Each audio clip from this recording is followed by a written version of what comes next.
All right, puppy. All right. Sober October interview number 4. We're here with Dr. Matt Leonard. Matt, could you give us a bit about your name, what you do for a living, where you grew up? Yep. So like Carl said, my name is Matt. I grew up in Pennsylvania. I went to Chiropractic College, went back at 28, and I'm a practicing chiropractor for 30 years in Fairfield. And I've known Carl since he was knee-high to a grasshopper, as they say. So if you need any information on him, the backstory, we got that. No, it's been nice knowing him. Through sports and just in general. So it's good to see his kind of journey and where he is now, and I think he can look forward to good things ahead. And one of the great things about health and healing and working on yourself is that you never stop learning. So it's That's true. lifelong journey. All right. So what you said you went back to college at 28. What was the catalyst for diving into chiropractic? All right. So, basically when I think about my journey with health, I was brought up by a single mom, and she was into all kinds of wacky stuff when we were young. She gave us texturized vegetable protein in our burgers that tasted like gravel. She made her own yogurt and all this stuff. And we never really thought of it from a health standpoint. It was just the way it was. But it did set the stage for, down the road, being able to go back and be open to different things. And I was always a fairly healthy kid, never really got sick very much, didn't like to go to the doctors. And when I think about it, I think that one of the key things for me was that I always listened to my own body, and that I kind of did things, and not all of them were right, but that I could learn from, and then just rather than worrying about it, I just kept going. So when I was 28, guess what got me into chiropractic was rugby. I knew nothing about chiropractic. I had a friend who was down there. He said, you got to come down here and play. We need a certain position. They were giving scholarships. And then I was married to Mary at the time, and it took us really 6 months to make a decision. And I'd never been adjusted. And it kind of went along with what I was talking about, listening to your own inner voice.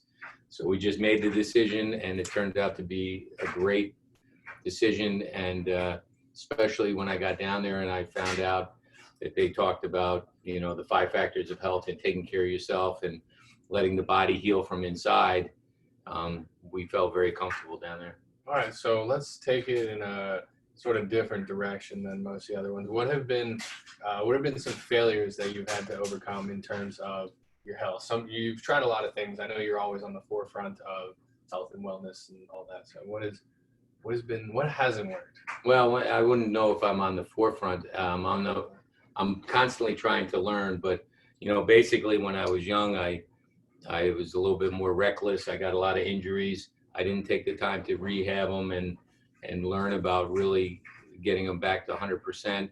I used to drink a lot, and I used to, eat, because the boomerang effect from my mother was, I did like to go out and on rugby trips, have McDonald's and all that stuff. So, and then as I got more mature, those problems started building up a little bit, and my body wasn't as recovering. So that's what spurred me on to kind of start making changes. And now I look at like injuries as an opportunity, or if I'm having a challenge, I want to figure it out for myself. So perfect. I love that. I'm kind of the same way. I like figuring things out for myself. That footboard that I have, and so trying different things. So I appreciate that about you. All right. So what strategies have you used when you were turning the corner on health and wellness? Getting away from McDonald's, drinking too much. You've always said 80-20. But what other strategies can you give? Well, so again, like I said, I read this from Outside Magazine. You find inspiration from the weirdest places. And years ago, I read that this guy said that the fastest way to improve is through experimentation and self-assessment. So when I was confronted with something, I would try something and then say, oh yes, this is going to work. This isn't going to work. And I would give it some time, but I really quickly got in the habit of trying a whole bunch of stuff and assessing what worked and keeping that stuff, and then not spending more time on the other stuff. For example, once I found mobility work, I used to just lift weights like, everything else. And I was having all these aches and pains. And then I started finding like that, those singular plane motion, like bench press, squat, right. And then I got into more functional stuff and mobility and recovery work. And I just kept trying stuff to figure out what worked for me. All right. And how old are you? 61. All right. And you're still a little bit younger than Mary. Yeah. And then you're still using kettlebells. You're still doing, you're still crushing workouts, functional fitness workouts. Yeah, I mean, this is people don't want to hear this, but for people who are 40s, 50s, 30s, 40s, I got into kettlebells when I was, I think, 50 years old, or for 47, and it changed my life. And Pavel is one of the guys that I really followed a lot, and it made me strong. It made me feel like I was 35 again. I was playing a lot of rugby, and then guess what? I overdid it. I kept doing heavier and heavier weights, more and more reps, crazy stuff like 300 swings a day for 30-day type things. And all of a sudden, then my body started whispering and then yelling at me. Yeah. And eventually made me stop and made me shift focus. So now I do less kettlebells and more mobility, more isometrics, more stretching. Mary and I just started looking at some Tai Chi, just figure something else out. Oh, you're gonna have to tell me more about Tai Chi when you get into that. But you said whispering and then your body yelling at you, right? So I'm always trying to, encourage people to be mindful about their body. And what do you mean? How does that get into your head? How do you learn how to listen to those whispers? First of all, you have to realize that your body does have a very strong intelligence, and that it knows, more about yourself than anybody else will ever know. The primary relationship in your life is you and your body. So in order to, first you have to recognize it. Second, you have to start trusting it. And the way you listen to it is to quiet your mind and do some type of breathing or meditation, or even just walking without your headphones on and seeing what your body tells you, or rather than constantly having something from the outside distracting you. Yeah. All right, you enough of that. You're not eating that right now. All right, so that's, and when you get to the yelling, what do you mean?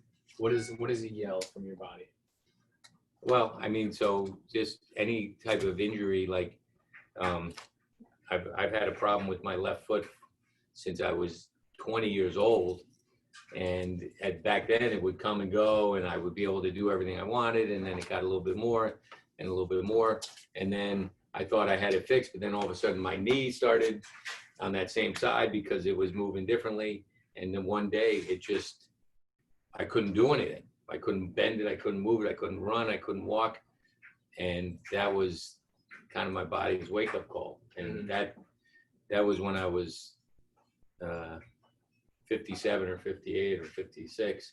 And so that made a big shift. But there were the other shifts all along the journey. Nutritionally, we tried a lot of different diets, Mary and I. I wasn't quite as strict as she was, but all right, so that's awesome. So understanding that yell is definitely an important thing. I mean, that's like the last stage. You want to stop at the whisper before you get to the yell. Right. Okay, so let's move right along. So you're always reading new things, kind of sharing new things. I know you always have those pieces of paper at your office that is like a new tip on health or something. Not with COVID, you can't leave that stuff out. It's true, because if one person touches it, then you got to disinfect it. But what is one health tip that you would give to somebody who's trying to stay sober for this month? What would you say is the best way to kind of focus on that, or like make it a forefront of your mind? So one health tip to do that? 1, 2, 3. Let's start with one. Well, I would say That's it. That's an interesting question. I would take something that brings you joy or makes you feel good, and commit to doing that every day and focus on that. Maybe first thing in the morning when you wake up. Oh, okay. So you want to start your day on a good note. Okay. So let's relate that back to sobriety. A lot of times people reach out for these substances to hit that serotonin response, get some dopamine. So if you get that one thing that makes you feel good, and it's doing a Sudoku puzzle or doing the crossword or something that provides or hugging a puppy, right? Something that provides you with a sense of success and happiness. That will keep you from then reaching for a cup of coffee instead. Right. Okay. Definitely. And some people are super disciplined, like Mary. What I found in my journey was, if I said, "Oh, I'm not going to have another Twinkie again in my life," I'd be like, I can't live without it the next day. But through failures, I've gotten better and better and better. So like, I just went through 30 days of carnivore diet. There's absolutely zero plant products at all for 30 days. And then right away, Eliza came home and I did like 2 weeks of vegetarian, and mentally it helped me to not have a severe reaction. Yeah. So I'm getting better every day. Yeah. So you keep trying these things, and we do a sober October once a year. So I like to tell people, it's just a good reset. You don't have to do this all the time, but it's a good reset to kind of resets are important. Yeah. See what your body is telling you, I guess.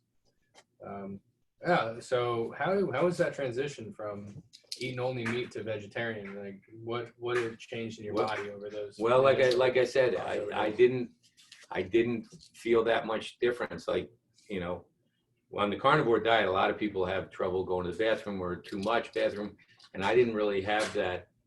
I had one day of kind of like a keto flu type thing. Yeah. But then the transition out of it wasn't bad. So I'm lucky that I can handle a lot of stuff. All right. Can you? So we don't need to go into keto flu. What? Can you give us an idea of what meal makes you happiest? Yeah, boy, that's interesting. So we just shared a meal, and I think, like Mary said, when I was on, I don't crave, carbs that much anymore. Or, I mean, I have them, but not that regularly. But I would say a big salad with good quality protein on it, and then probably a side dish of some other vegetables with a lot of olive oil on them. Nice. So yeah, I love me some oils. What's your favorite kind of oil? Favorite kind, I think no, down. Amir, can you call? Come here. Harry, come here. Harry, come. Well, I think coconut oil. I put in my coffee every morning, MCT oil. Nice. And I used to do something I haven't done in a while. I'll start tomorrow, oil pulling. I was just going to ask you about that. I've heard about that. I've done that. Explain what that is.